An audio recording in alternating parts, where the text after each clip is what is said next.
बिस्मिल्लाहिर्रहमानिर्रहीम जी, अस्सलाम वालेकुम। मैं हुमारी अली, आप देख रहे हैं मेरा चैनल। मासूम रिजवाना पर तशद्दुद करने वाली सिर्फ जज की बीवी सौमिया नहीं, बल्कि अब जज आसिम हफीज साहब को भी शामिल तफ्तीश कर लिया है। उनसे भी अब पूछगिछ की जा रही है। रिजवाना केस में बड़ा ब्रेक थ्रू है। बच्ची के बयान के बाद जो है तमाम गुनहगार पकड़े जाएंगे।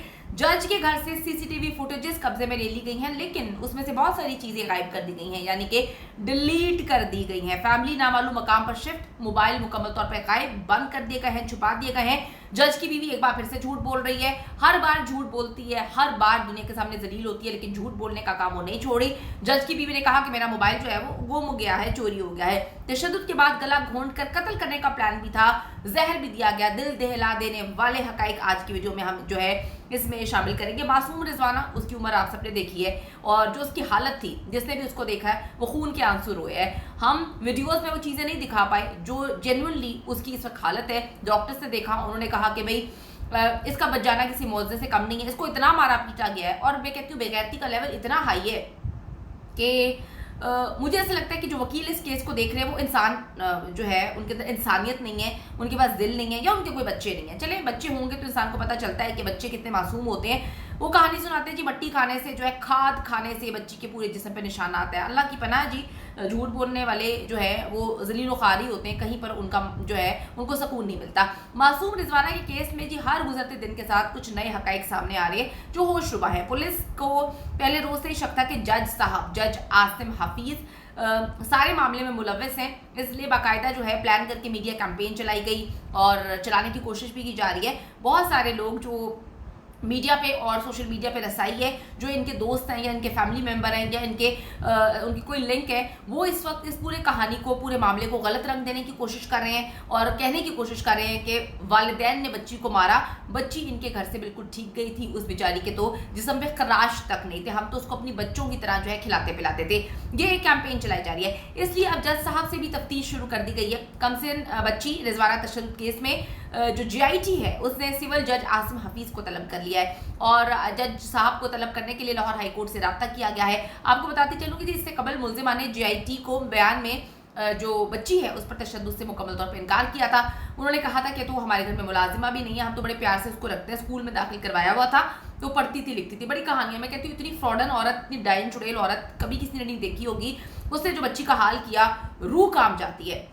रिजवाना तशद्दुद केस में जी इस्लामाबाद पुलिस ने तफ्तीश के लिए 8 रुकनी GIT बनाई है, और साबिक वज़ीर आज़म जो है उन्होंने भी इस पर बात की थी और उन्होंने कहा था कि हर हाल में इस पे जो है एक्शन लेना चाहिए। GIT ज़रूरत पड़ने पर जज आसिम हफीज़ की गिरफ्तारी का हुक्म भी दे सकती है, इतनी पावर है उसमें। अगर पुलिस को लगा कि जज साहब इन्वेस्टिगेशन में रुकावट बन रहे हैं या शवाहिद आगे पीछे कर रहे हैं, कुछ चीज़ें छुपा रहे हैं, कुछ कोशिश कर रहे हैं असरअंदाज होने की, तो फिर गिरफ्तारी मुमकिन है। जज आसिम हफीज़ के घर से CCTV फुटेजेस हासिल कर ली गई हैं, लेकिन अभी तक मोबाइल गायब है। और कहा जाता है कि जी ये इनकी जो बीवी है, ये तो कहते हैं जी मेरी बीवी जो है ना वो गुस्से की तेज नहीं थी, फिर इन्होंने अपनी बीवी को पागल साबित करने की भी कोशिश की है। यानी कि उनको सब पता था, छुपाया जा रहा है। जिस तरह से वो बार बार अपनी बीवी को बचाने के लिए एक नई कहानी घड़ देते हैं, इतनी पागल थी या इतनी साइको थी और इतनी एग्रेसिव थी, इतना गुस्सा आता था, तो अपने बच्चों को क्यों नहीं मारा आज तक, आपको क्यों नहीं कुछ कहा। बात सिर्फ ये है कि वो किसी की बच्ची थी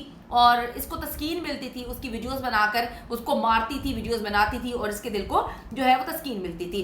अब जी बात यह है कि मोबाइल्स इन्होंने गायब किए हुए हैं, क्योंकि मोबाइल के अंदर बहुत सारे राज हैं। डॉक्टर्स ने रिजवाना का मुआयना करने के बाद बताया बच्ची के नए जख्म तो हैं ही हैं, पुराने भी बहुत सारे जख्म हैं। ऐसा लगता है जैसे बच्ची पर जो है महीनों से ये लोग जुल्म व तशद्दुद कर रहे हैं। जज साहब पता नहीं घर में रहते नहीं है, उनको पता नहीं है कि बच्ची के साथ क्या सलूक किया गया। बच्ची को देखकर लोग डर रहे थे, खौफजदा हो रहे थे कि इस बच्ची का हाल क्या कर दिया। और बच्ची को जिसने इनके हवाले किया था उसने कहा था बच्ची बिल्कुल ठीक थी। जब मैंने गाँव से बच्ची को इनके हवाले किया वो बिल्कुल ठीक थी और बड़ी मुस्कुराती हुई हंसती हुई बच्ची थी।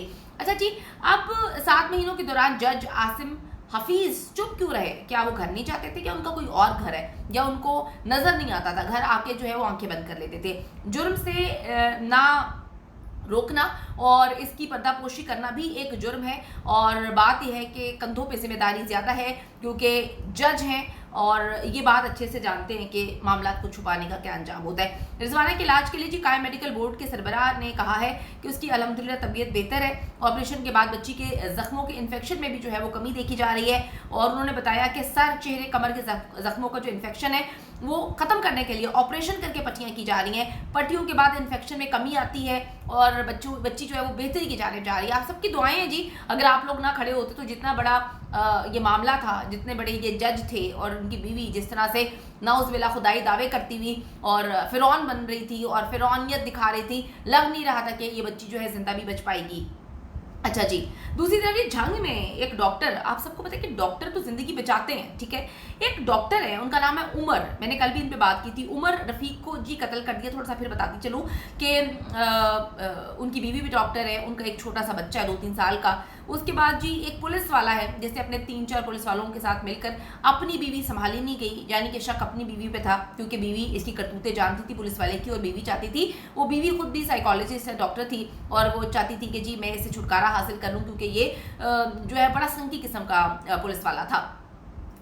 अब जी इसको अपनी बीवी पे शक था, उसने खुला के लिए जो है अदालत से रुजू किया हुआ था। इसने उसको मना तो लिया लेकिन इसको शक था कि मेरी बीवी का चक्कर जो है वो डॉक्टर उमर रफीक के साथ जो है वो चल रहा है। अपनी बीवी को संभालने के बजाय, अपनी बीवी को समझाने के बजाय या कोई सबूत जो है वो सामने लाने के बजाय इसने डॉक्टर को उठवा लिया, उसको इतना मारा पीटा, इतनी बेदर्दी से उसका कत्ल किया, बोरी में लाश बंद करके दरिया में फेंक दी कि कभी ये राज नहीं खुलेगा। लेकिन डॉक्टर कम्युनिटी ने जो है आवाज़ बुलंद की और उसके बाद जो है इस डॉक्टर की लाश को बाजियाब कराया जाता है। अब जी पुलिस ने अब इन दरिंदों का रिमांड मुकम्मल करके 4 कातिलों को जेल भेज दिया है। सियालकोट के डॉक्टर से भी आईजी पंजाब से जो है वो तफ्तीश की है। डॉक्टर से इस वक्त सरापा एहतजाज है कि इस तरह से गुंडागर्दी नहीं चलेगी पुलिस की। पुलिस का कहना है कि ये एक प्लान्ड कत्ल है। अच्छा जी, तफ्तीशी टीम से टेक्नोलॉजी की मदद लेने का फैसला किया गया है। एक तरफ जियो टैगिंग और दूसरी तरफ डॉक्टर उमर के मोबाइल डेटा से नई छानबीन जो है वो शुरू हो गई है। आपको लगता है कि आपकी बीवी का चक्कर किसी के साथ है तो भाई आपकी बीवी पहले आपके साथ रहना नहीं चाहती ना, खुला लेना चाहती है, तो आपकी मर्दानगी अगर हर्ट हो रही है तो आप उसको ठीक है तलाक दे दें। आपको ये राइट किसने दिया है कि आप पुलिस वाले हैं तो आप उधर ही अदालत लगाएंगे, उधर ही फैसला सुनाएंगे, उधर ही जल्लाद बन जाएंगे, उधर ही उसको मार देंगे, ठीक है। सबूत थे तो अदालत में पेश करते, सबूत थे तो बीवी को छोड़ देते। बीवी तुमने छोड़नी नहीं थी, ठीक है। उसके बाद क्या मामला थे, अगर उनका चक्कर था नहीं था ये एक बात की बात है, लेकिन आपको ये राइट किसने दिया? पुलिस वाले तो आप कुछ भी करेंगे। अब जी पुलिस के सामने जो हकाइक आना शुरू हुए हैं वो हिला के रख देने वाले हैं।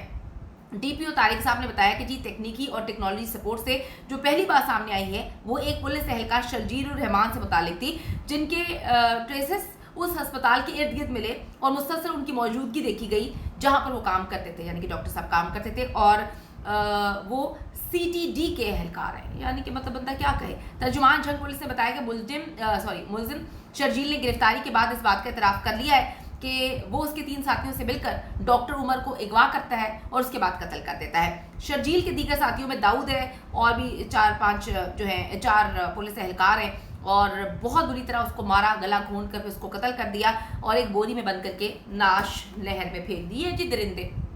पुलिस वाला है तो कुछ भी करेगा, ठीक है। जज की बीवी है तो कुछ भी करेगी, यानी कि ये मुल्क है भाई। आप लोग कहते हैं इस मुल्क से भागो, मुल्क से क्यों भागें? ये मुल्क हम सब का है। बात ये है कि इन दरिंदों को कैफे किरदार तक पहुंचाए ना, जो इस मुल्क में रहना मुश्किल कर रहे हैं। जैसे कि ये एक कातिल औरत है, ठीक है, ये कातिल ही मैं इसको कंसीडर करूंगी क्योंकि उस बच्ची को मारने के ही छोड़ दिया था, मरी गई थी बच्ची, वो तो अल्लाह ताला ने उसको दुनिया में रखना था, दिखाना था असलियत। उसके बाद ये दरिंदा पुलिस वाला, ठीक है, इसने पकड़ के एक आदमी को, डॉक्टर को ही मार दिया। किस मुश्किल से डॉक्टर बनते हैं, किस मुश्किल से जो है जिंदगी चलाई जाती है, किस तरह से वो अच्छा काम कर रहा था। तो इन दरिंदों को कैफे किरदार तक पहुंचाना चाहिए, भागना थोड़ी चाहिए।